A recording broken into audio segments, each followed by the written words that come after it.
प्यारे बच्चों, आज हम लोग सॉल्व करेंगे प्रश्नावली 6.2 का क्वेश्चन नंबर 8। क्या करा? प्रमेय 6.2 का प्रयोग करते हुए सिद्ध कीजिए कि एक त्रिभुज की किन्हीं दो भुजाओं के मध्य बिंदु को मिलाने वाली रेखा तीसरी भुजा के समांतर होती है ना। याद कीजिए कि आप कक्षा 9 में ऐसा कर चुके हैं। इसको भी जो है हम लोग कक्षा 9 में सॉल्व कर चुके हैं, ऐसा किताब का कहना है। कोई दिक्कत नहीं, आप नहीं किए भी होइएगा तो भी आप यहाँ इसको आसानी से कर पाइएगा। हम आपको आसानी से इसको करके बता रहे हैं अभी, ठीक है। चैनल पे पहली बार आए हैं तो इसे सब्सक्राइब कर लीजिए, बेल आइकन को हिट कर लीजिए। और इससे पहले के सारे वीडियोस हम बना चुके हैं, प्लेलिस्ट में है, आप जाकर के वहाँ से देख लीजिए, ठीक है। और इससे आगे के भी निरंतर वीडियो आपको मिलती रहे, इसलिए आप हमारे चैनल को सब्सक्राइब करके बेल आइकन को हिट कर दीजिए, ठीक है। तो चलिए हम क्वेश्चन बनाना शुरू करते हैं। जैसा कि क्वेश्चन आपने पढ़ा उस हिसाब से क्वेश्चन में क्या कह रहा है इस पर हम चर्चा करेंगे, ठीक है। तो इसके लिए भी सबसे पहले हमको एक त्रिभुज का निर्माण करना होगा। तो हम एक त्रिभुज बना लेते हैं। सबसे पहले त्रिभुज बना लेने से क्या होता है, फिगर हमारे सामने रहता है, तो क्या करना है इसका निर्णय हम अच्छे से कर पाएंगे। डी और ई, ठीक है। इसमें भी हमको जो है एक त्रिभुज बना ली हम ए बी सी डी। इसमें ये इसके बराबर है और ये इसके बराबर है, यह प्रश्न में हमको ऐसा कहा जा रहा है, ठीक है। तो सबसे पहले इस त्रिभुज में और प्रश्न में जो चीज़ें दी हुई है, ठीक है ना, जो प्रॉपर रूप से दिया हुआ है हम उस पर चर्चा करते हैं। तो इसमें दिया हुआ क्या है सो देखिए, यहाँ पे आपको लिखना होगा, है ना। दिया है, क्या दिया है? त्रिभुज ए बी सी, जिसमें लिखेंगे, जिसमें त्रिभुज ए बी सी जिसमें डी तथा ई। देखिए जो प्रूफ करने वाले क्वेश्चन होते हैं उसमें मेन लिखने का ही कमाल होता है, ठीक है ना। तो आप इसे अच्छे से समझ लीजिए और लिखिए। क्रमशः भुजाओं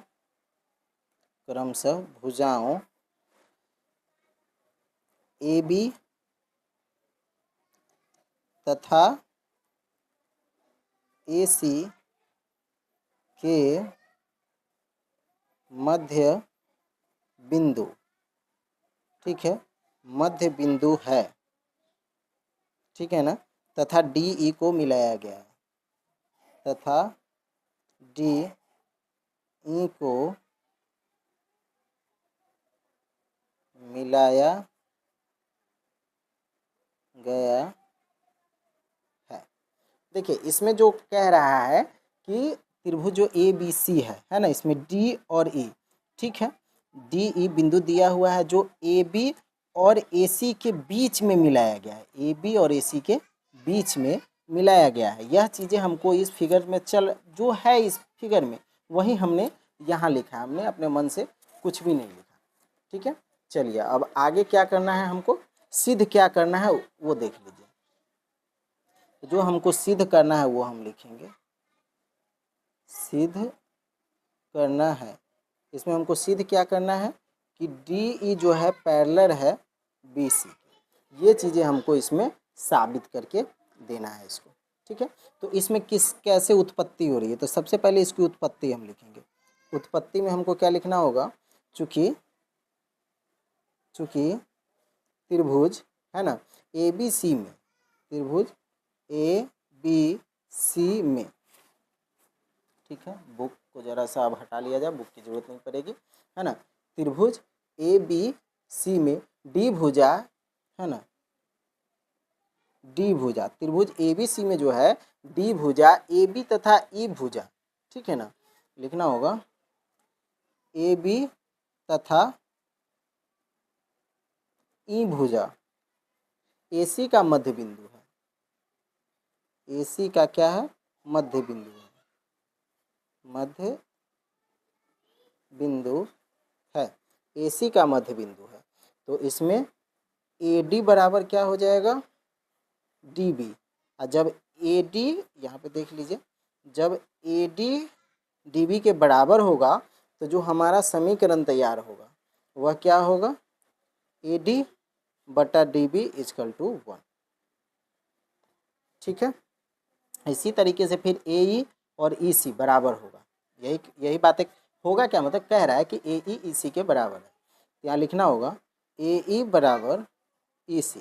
तो जब ए ई इसी के बराबर होगा तो जो हमारा समीकरण होगा वो क्या होगा, ए ई बटा ई सी, ये भी हो गया हमारा 1। अब इसलिए जब ये चीज़ें ए ई बटा ई सी हो जाएगी तो इसलिए जो है हमारा समीकरण बन के तैयार होगा वो क्या होगा, ए डी बटा डी बी इजकल टू ए ई बटा ई सी, ठीक है, इजकल टू 1, है ना। यानी कि सिंपली एक को अगर आप हटा भी देंगे तो ये चीज़ें हमारे पास बच रही है जो हमको साबित कर रही है। तो जब साबित ये चीज़ें हमको कर रही है तो अब इसके बाद हमको बस एक लाइन लिख देना है। क्या लिखना है कि त्रिभुज ए बी सी, ठीक है, त्रिभुज ए बी सी में डी और ई दो बिंदुएं हैं, ठीक है, ए बी सी में डी और ई दो बिंदु है। डी और ई क्या है, दो बिंदु है जो भुजा ए बी और ए सी को, बिंदु है जो ए बी और ए सी को, ठीक है ना, समान अनुपात में विभाजित कर रहा है, बराबर बराबर में, है ना, समान अनुपात में विभाजित कर रहा है। समान अनुपात कहने का मतलब है कि बराबर बराबर कर रहा है, विभाजित कर रहा है, समान अनुपात में इसको क्या कर रहा है, विभाजित कर रहा है। इसलिए आधारभूत समानुपातिकता प्रमेय से जो है यह डी ई बराबर जो है बी सी है, ठीक है आंसर। यहाँ पर आप लिख दीजिए अगर है तो, कोई दिक्कत नहीं है। आधारभूत समानुपातिकता प्रमेय से, ठीक है, आधारभूत समानुपातिकता प्रमेय से जो है D E parallel B C होगा, ये हो गया हमारा आंसर, ठीक है। आई होप आपको ये समझ में आया। चलिए मिलते हैं नेक्स्ट वीडियो में, तब तक के लिए bye, best of luck and thanks for the watching.